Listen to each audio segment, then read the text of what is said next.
بسم اللہ الرحمن الرحیم۔ پارہ نمبر 8۔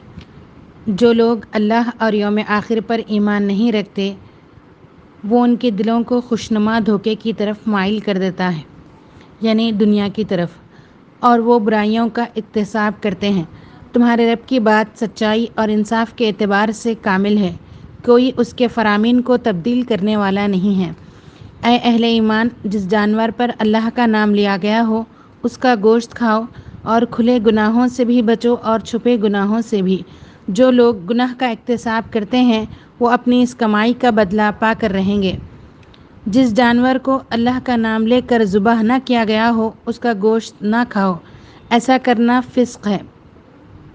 اللہ تعالیٰ جسے ہدایت بخشنے کا ارادہ کرتا ہے اس کا سینہ اسلام کے لیے کھول دیتا ہے، اور جسے گمراہی میں ڈالنے کا ارادہ کرتا ہے اس کے سینے کو تنگ کر دیتا ہے۔ جو نصیحت قبول کرتے ہیں ان کے رب کے پاس ان کے لیے سلامتی کا گھر ہے۔ ہر شخص کا درجہ اس کے عمل کے لحاظ سے ہے۔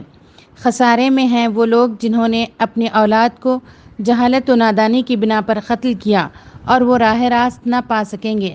ناپ تول میں انصاف کرو، ہم ہر اس شخص پر ذمہ داری کا اتنا ہی بار رکھتے ہیں جتنا ان کے امکان میں ہے، اور جب بات کہو تو انصاف کی کہو، خواہ معاملہ اپنے رشتہ دار ہی کا کیوں نہ ہو۔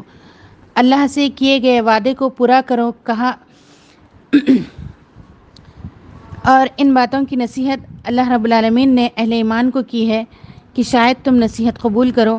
اللہ کے بتائے ہوئے راستے کے علاوہ تمام راستے گمراہی کی طرف لے جاتے ہیں، اور نصیحت کی گئی کہ دوسرے راستوں پر نہ چلو۔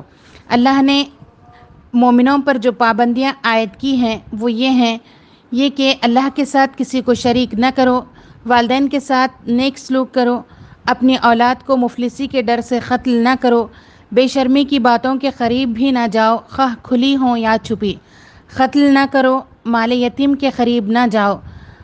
ہر شخص جو کچھ کماتا ہے اس کا ذمہ دار وہ خود ہے، کوئی بوجھ اٹھانے والا دوسرے کا بوجھ نہیں اٹھاتا۔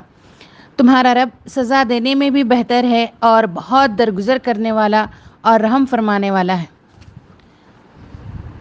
سورہ اعراف مکی صورت کی ابتدا ہوتی ہے۔ نزول قرآن کا مقصد یہ ہے کہ منکرین کے لیے ڈراوا اور اہل ایمان کے لیے نصیحت کا ذریعہ ہو۔ لوگوں، جو کچھ تمہارے رب کی طرف سے تم پر نازل کیا گیا ہے اس کی پیروی کرو، اپنے رب سے ڈرو، دوسروں کی پیروی نہ کرو۔ فرمان الہی ہے کہ ہم ضرور ان لوگوں سے باز پرس کریں گے جن کی طرف ہم نے پیغمبر بھیجے تھے۔ پیغمبروں سے بھی پوچھیں گے کہ انہیں کیا جواب ملا۔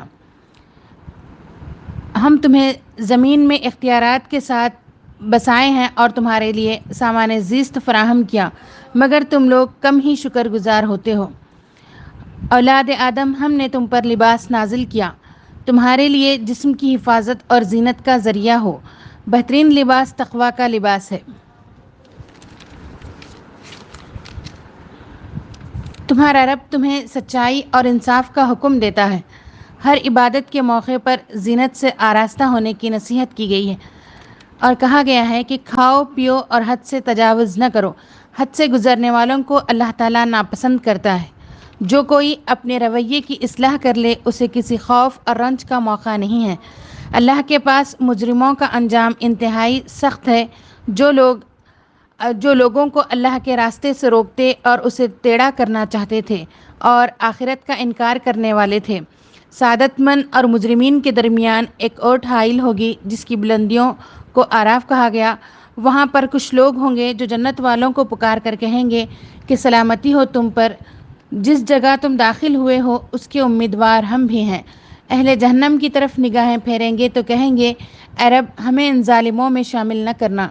تم سب اللہ ہی کو پکارو خوف کے ساتھ اور طمع کے ساتھ، یقیناً اللہ کی رحمت نیک کردار لوگوں سے قریب ہے۔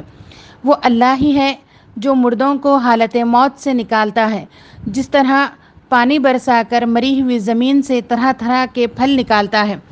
تمام رسول قوموں کی ہدایت کے لیے ہی بھیجے گئے تھے۔ پھر ذرا مشاہدہ کر لو کہ دنیا میں مفسدوں کا کیا انجام ہوا۔